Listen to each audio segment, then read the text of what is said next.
Babat Sumedang Kisah Hanjuang Waruga Jagat Basa Sunda. Tangkal Hanjuang mangrupakeun lambang Karajaan Sumedang Larang. Eyang Jaya Perkasa mangrupakeun senopati nu terakhir di Sumedang samemeh runtuhna Karajaan Pakuan Pajajaran.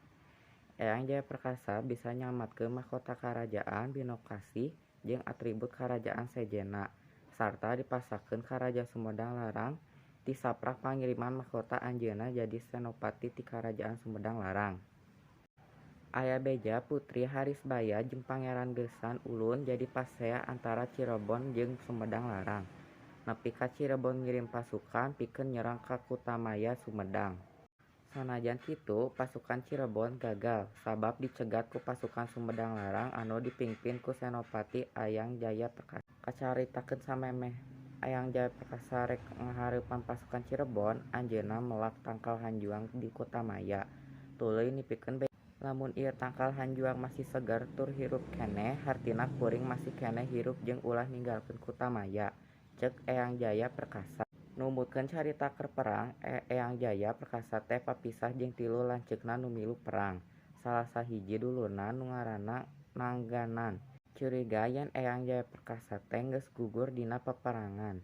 Tuluy mustuhkeun balik ka Kutamaya pikeun mamatahan Pangeran Geusan Ulun pikeun mindahkeun puseur pamarentahan Sumedang Larang ti Kutamaya ka dayeuh luhur.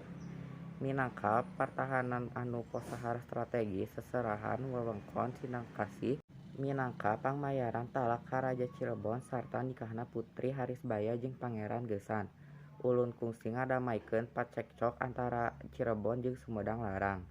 Di lain waktu, Senopati Eyang Jaya Perkasa mulang ti merang manggihan Kutamaya teh geus ditinggalkeun. Tangtu wae anjeunna kaduhung kana kalakuan Pangeran Geusan Ulun. Satepina di dayeuh luhur, anjeunna maehan Nangganan dulurna kusabab kasalahanana.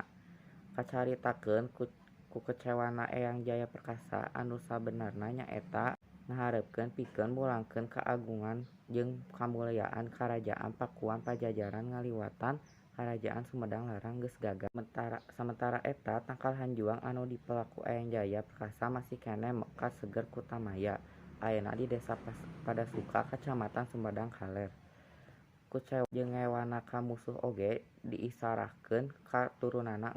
Jarak ka kuburanna teu meunang make baju batik anu dina pamadengana marupakeun ciri has tina baju musuh-musuhna.